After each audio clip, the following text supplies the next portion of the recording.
Bonjour à tous et bienvenue dans Le Récap, l'émission qui revient sur l'actualité du Grand Est concoctée par le MJMN, le Master Journalisme et Médias Numériques de Metz. Voici les titres de l'actualité.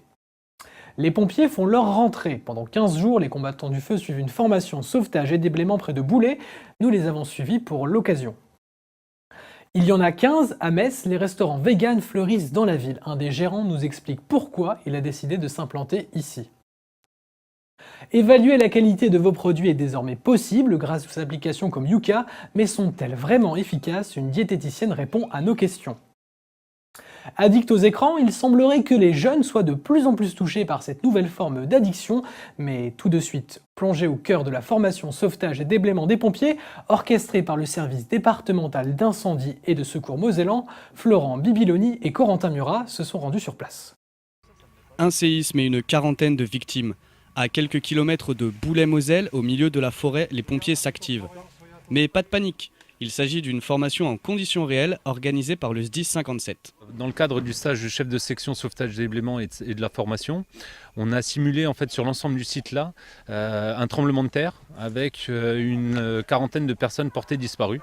Et donc les secours vont devoir tout mettre en œuvre pour pouvoir en fait localiser et évacuer les personnes dans les meilleures conditions. Durant les 2 semaines qu'ont duré la formation, 12 stagiaires venant de toute la France ont été évalués. Encadrés par une vingtaine de pompiers mosellans, ils étaient chacun en charge d'une section de 30 sauveteurs. L'histoire de la Moselle passe par le bassin houillé et les mines de fer du nord de la Moselle.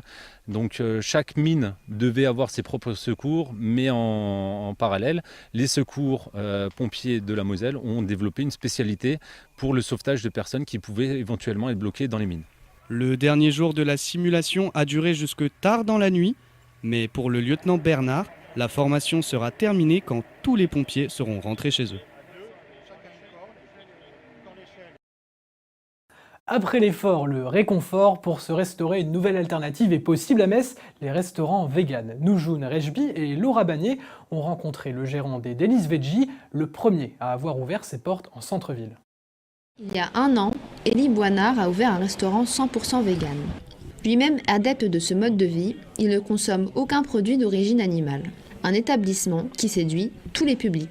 Au début, on avait surtout des végétaliens, des véganes qui étaient très contents d'avoir trouvé un restaurant pour eux. Et puis de plus en plus, et c'était mon objectif, moi ce que je ne souhaite pas que ce soit un restaurant pour les végétaliens ou pour les végétariens, mais je souhaite que ce soit un restaurant pour tout le monde. Donc de plus en plus, j'ai eu des gens qui travaillent à côté, etc. et puis qui prennent plaisir de temps en temps à manger végétalien. Depuis l'ouverture de Délices Veggie, les restaurants véganes ont fleuri à Metz. On en compte 6 au total, proposant des options ou une carte 100% végétalienne. Mon objectif, c'est pas d'être seul sur la place, bien au contraire. Moi, je serais content quand tous les restaurants à Metz seront végétaliens. Ça sera super. Une tendance qui n'est pas prête de s'essouffler quand on sait que la consommation de viande en France a reculé de 12% en 10 ans. Manger bien et mieux, voilà une attente de beaucoup de consommateurs. Aujourd'hui, des applications mobiles proposent de vous aider à savoir ce qui se cache derrière la liste des ingrédients, comme Yuka. Lorraine Paul et Claire-Marie Lutin l'ont testé pour vous. Dans les rayons, plus question d'acheter n'importe quoi. On regarde les étiquettes, on compare et on scanne les produits sur son smartphone. Grâce à l'application Yuka, les utilisateurs analysent leurs courses avant d'acheter. Nous avons rencontré l'une d'entre eux, Émilie, qui utilise l'application depuis 1 mois. Je fais mes courses en scannant quasiment tous mes produits, sauf ceux que j'ai déjà scannés et je connais la composition. Mais sinon, c'est devenu un peu un réflexe. Donc là, on voit par exemple que c'est excellent. Donc il obtient 90 sur 100 et avec aucun produit négatif dedans. C'est assez peu calorique, donc c'est assez rare pour un produit industriel, tout comme le fait qu'il y ait très peu de sel. D'excellent à mauvais, l'application note le produit sur 100 et calcule la présence d'additifs, de sucre, de sel et de graisses saturées. Mais peut-on entièrement se fier aux résultats de l'application? Sur 3 produits choisis, on observe une limite. L'application note les produits sur 100 grammes. Marion Hubert nous explique comment interpréter ces données.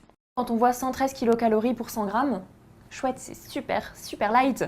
Sauf qu'en réalité, il est à 300 kilocalories. C'est pas trop, mais ça peut avoir un aspect trompeur. Si la personne veut améliorer son alimentation et qu'à la base, elle a l'habitude de consommer des produits transformés, des produits industriels de ce type, ça peut être intéressant, effectivement. Après, la grosse limite pour moi, c'est que c'est au 100 grammes. Le calcul se fait par rapport à une base de 100 grammes. et qu'on achète très rarement, en tout cas on consomme rarement 100 grammes de produits. Scanner ces produits est aussi une manière plus ludique pour certains de regarder les étiquettes. Mais ne restez pas trop longtemps derrière vos écrans de téléphone. De nouvelles addictions liées aux écrans et aux réseaux sociaux voient le jour. Les jeunes seraient les plus impactés. Un reportage de Barbara Paul-Foss et Morane Grandcola.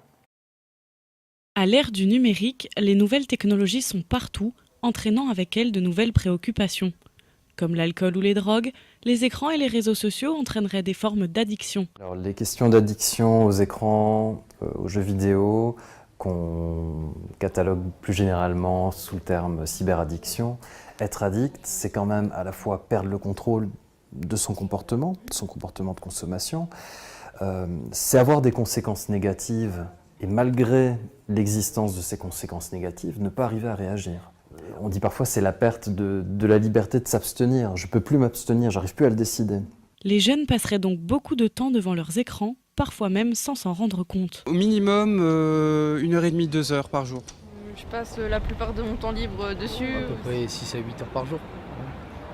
Je passe quand même un peu trop de temps dessus, j'ai l'impression entre 4 et 5 heures quand même par jour minimum, je pense. Échec scolaire, isolement, perte de contrôle de soi, les symptômes sont nombreux.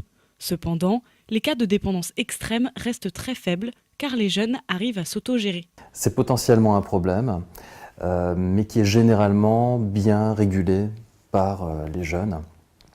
Il ne faut pas oublier qu'au départ, c'est quelque chose qui est ludique, soulage, permet une évasion, permet de s'échapper d'un quotidien. Les jeunes s'en sortiraient donc pas très mal. Cependant, le secrétaire d'État au numérique Mounir Majoubi aimerait imposer une loi visant à réguler le temps que les jeunes passent devant leurs écrans. Le récap, c'est malheureusement fini pour aujourd'hui. Merci de nous avoir suivis. L'information continue sur webullition.info. À très bientôt dans le récap.